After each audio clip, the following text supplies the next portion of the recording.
Morning, everybody. We are the NobleReach capstone group, and today we're going to be presenting about an entrepreneur talent matching system.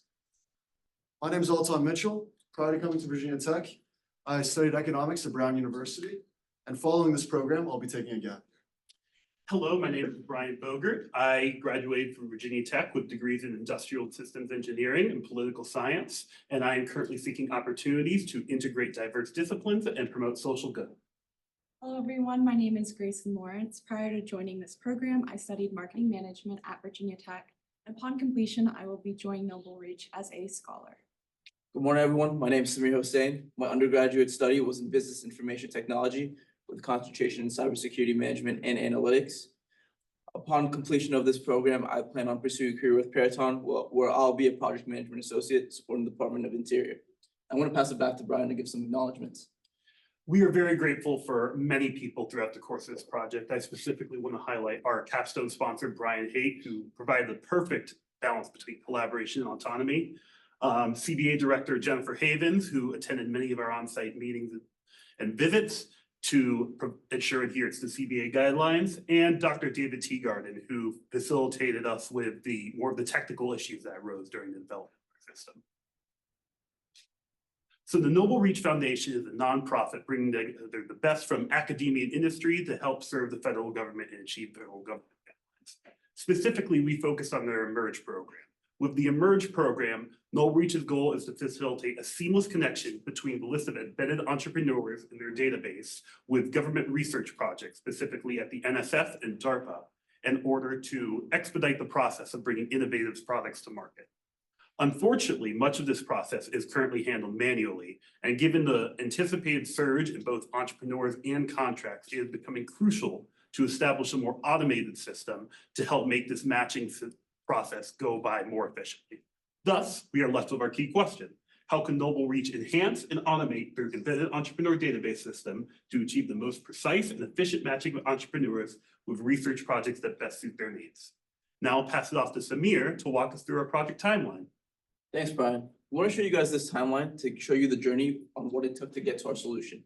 We begin our journey in September during the learning phase. This is where we interviewed several entrepreneurs and evaluated what went well and some challenges they faced during the matchmaking process. We also explored potential taxonomies and tools that we might use for our project. This brings us to our conclusion drawing phase, where we finalized some of the takeaways that we got from these entrepreneurs and broke down how we were going to pursue the project, in addition to finalizing which tools and taxonomies that we were going to use. This brings us to the last 5 months of the project, the execution phase. This is where we actually built out our tagging and matchmaking system. Now I'm going to pass it back to Brian to show you guys our project breakdown. Thanks, Samir. Throughout the course of our project, we conducted numerous whiteboarding sessions to get a better understanding of the process flow, with this funnel right here being one of the most prominent and overarching examples. This funnel really helped us to better understand our place in this process, as rather than focusing on everything, we mainly focused on the first step of scraping the internet to gather information about the technical and business backgrounds of the entrepreneurs in the database to tag them and match them efficiently. This really helped make it so the database could be pared down to a point where some manual work could be done later with the remaining entrepreneurs without being overwhelming or needlessly time consuming. This manual work includes a secondary contact email as well as an interview. And once that is all done, you are left with the most optimal match given the entrepreneurs currently in the database. Now to pass it off to Grayson to talk about some of the tools we use to do this. Thanks, Brian. One of the main tools we used for our project was DiffBot. DiffBot is an online suite of products that allowed us to find and filter specific information we wanted from both embedded entrepreneurs and startup companies, and take that information and turn it into a text block to feed into later portions of our code. I'll now pass it to Alton to talk about our taxonomy selection. Thanks, Grayson. So the taxonomy that we chose, LikeCast, is an open skills taxonomy, which is constantly evolving and being updated. There's two key features I want to highlight with this taxonomy. The first key feature is that it's hierarchically structured. So at the highest level, the broadest level, you have 31 categories of skills. Then at the middle level, with slightly more detail, there's 440 subcategories. And then finally, at the most detailed level, there's 35,000 skills in this taxonomy. The next thing I want to highlight is the API capabilities of this taxonomy. What this taxonomy enables us to do is we can actually call functions from their servers to help us get what Grayson was mentioning, text, and turn it into tags or into skills. Next, I want to pass it to Samir, who's going to give us an overview of the system. Thanks, Alton. I want to give you guys a high-level overview on how our system actually works. I want to take your attention to the right-hand side of the screen. This is how we get our entrepreneur tags. We begin by using Diffbot to scrape the internet for all the information we can get on the entrepreneur. We take that block of text and divide it into 3 categories: education, employment, and general.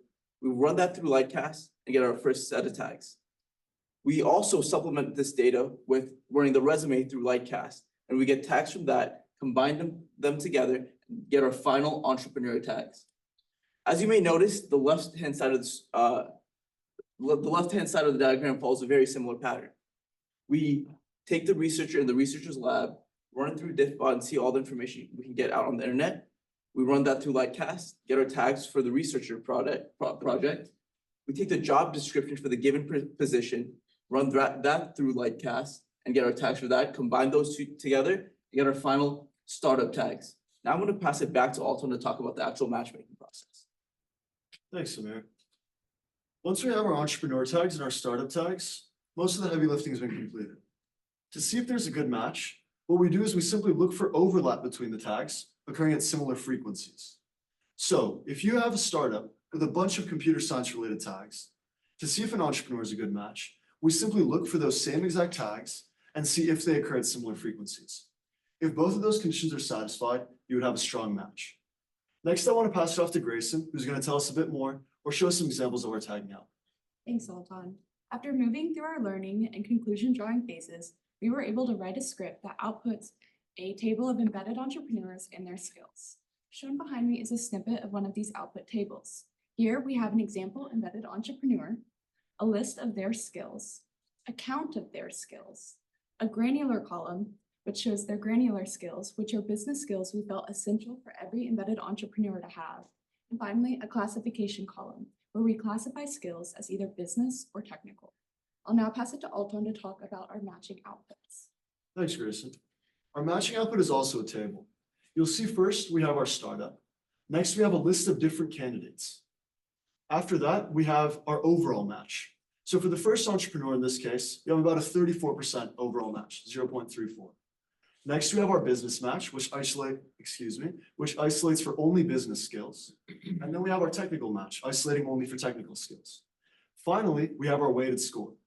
The weighted score enables a user, by using a slider, to weigh business and technical skills according to what they think is most important for the startup. In this case, if startup A was a very technical project, the user could pull the slider closer towards technical, which would recalculate the weighted score for every entrepreneur and sort the table accordingly. Next, I'm going to pass it up to Samir, who's going to lead into the financials. Thanks, Alton. We want to highlight some financial benefits that NobleReach can see from implementing our system. Our biggest benefit is the time saved. We calculated this by taking the time spent describing and the time spent matching and adding them together. Our system can reduce the time spent matching by 95% and the time spent describing by 98%, significantly lowering costs for NobleReach so they can invest in promoting more mission-driven work. I'm going to pass it off to Grayson to talk about our enabled scaling. Thanks, Samir. The second way our system will benefit NobleReach is through an increased ability for our merge to scale. This will be done through increased DARPA and university contracts. And we anticipate our system helping NobleReach obtain 15% more DARPA contracts and 15% more university contracts. I'll now pass it back to Samir to talk about our recommendations. Thank you, Grayson. Our first recommendation, this is just the first version of our system. And there are further enhancements that NobleReach can make to better tailor it to suit their needs. Our first recommendation deals with streamlining the code base and optimizing it for Salesforce. During our project, we didn't have access to the Salesforce that NobleReach uses. So optimizing the code to utilize Salesforce's full capabilities would be in the best interest of NobleReach. Moving on to our second recommendation is implementing some kind of machine learning and feedback component, using historical data to make new matches even better. Our last recommendation deals with enhancing the data collection. I want to take you guys back to the funnel that Brian previously mentioned. Entering variables from steps 2 and 3, where there's some human contact, and we can evaluate some more subjective skills such as communication and leadership. And adding those data points to describe the entrepreneur can help better define an entrepreneur and make a better overall match. I want to pass it back to Brian to close, to wrap things up. Thanks, Amir. So we learned many things throughout the course of doing this project and our time in the CBA. First of all, having a real world impact to save time money was really inspiring to help us learn. We all learned some coding throughout this year, but the most effective way we learned to code was through this project, because knowing that this would be a system that would be actually used by the company to help expedite their processes really inspired us to drill down in the code more than a typical classroom environment could. Next, we really emphasized the value of strong communication, both amongst ourselves as we collaborated on deadlines and deliverables and delegated tasks, but also with our capstone sponsor, Brian, whose usage of the statement of work at the beginning and frequent collaboration with us in our meetings really helped to set the stage and keep us on track as we developed our system. Finally, it's really, really cool to say that something that we did for a school project can actually is implemented by the company. The tagging system has already been used to help create proposals to secure more contracts in the future by being able to accurately mark what percentage of the entrepreneurs in the database have the necessary skills to meet agency goals. But also we got to meet with numerous other parts of people in NobleReach who were interested in applying the tagging and matching to their own lines of work with other partners in academia and industry. So thank you so much to CBA and NobleReach for giving us this opportunity, and thank you all for listening to our presentation.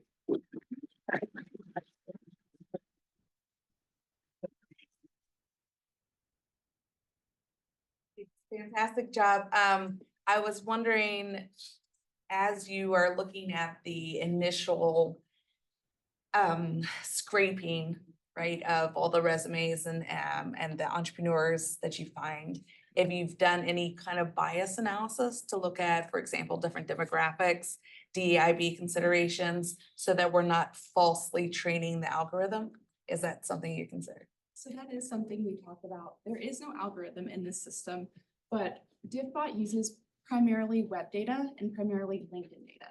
And so we ran into an example with one of our embedded entrepreneurs. She was really great at describing herself. So she was coming up on top of our tables a lot because she was great at describing her business skills. So that is one example of bias we did see in our product. But what helped was supplementing with a resume, because people are a little bit more descriptive on there sometimes than a LinkedIn profile. Does that answer your question? Great. I was wondering, regarding your matching, do you do matching one project at a time? Or are there like simultaneously 10 different projects and entrepreneurs where, you won't be able to, like, say, if there's an entrepreneur who's really skilled, that you won't be able to assign that person to 10 different projects, one at a time, or? Yeah, I think so. The system is capable of, you could have 10 projects and run every project on all, let's say, 200 of the entrepreneurs in your database and get an idea of what would be good matches for all the projects. And then I think when Samir was talking about integrating Salesforce, having sort of a database, which I think they're going to be interacting with Salesforce, where you can flag an entrepreneur, for example, as available or not available, or already working on something or not, I think will be useful so that you don't get sort of recommendations which are sort of bogus because they're already occupied or they can't work. Going back to your matching output table, could you go into a little more detail of how that 34% for the overall column was calculated? Sure. So what we do is, for each table, you remember there's the count when you're describing the tags. We transform those into a standardized count, so it'll be a percent of the table. And what we do is we just compare for each skill you find in a startup's table, we try to find it in an entrepreneur table. So if a startup had a skill like biotechnology and it made up about 20% of that table, so it's a significant tag for that company, you would look through all your entrepreneurs, you would try to find biotechnology. If you find it, you would compare the values. So let's say for an entrepreneur, biotechnology is only about 5% of their expertise. That wouldn't quite meet the requirement of the company. Versus if it had the full 20%, that would meet the requirement, or 30% more than exceeds the requirement. And so you do that sort of comparison for each skill. And in the end, you see how many of the, what percent of the skills you're able to preserve when you're matching with an entrepreneur. So 34% would mean that of all the skills, about 34% of them are preserved at those frequencies. That's all. Thank you guys so much.